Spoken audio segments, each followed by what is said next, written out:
Bago ka lumayas dito, dapat isang malupitang prank ang gagawin ko sa'yo. For today's video, I don't know how to feel, but iiwan na tayo ni Mona. Wow!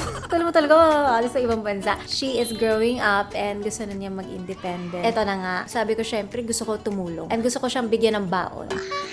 Alam mo, si Mona, very siya ngayon. Matured. Ayaw na niya bumili ng mga luxury. Ang pinag-iipunan niya ngayon is pondo. Yung gastos, yung electricity, lahat. So sabi ko, sige, tutulong ako sa kanya. Ayoko naman na lahat siya mag-isa. I'm still here. I'm still the ate. Lagi ako nandito for her. But, bago ka lumayas dito, dapat isang malupitang prank ang gagawin ko sa'yo. So, Annoying Mona for today!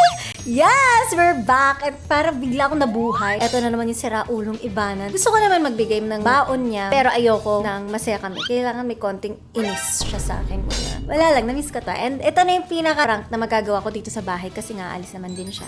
So let's go. Pero yung room niya nandyan pa rin. Hindi mawawala yung room niya. At saka yung mga ibang bahay, lagi siyang may room dun. Meron tayong 500,000 na baon for her pag lumipat. Ayan. O-open niya yan mamaya.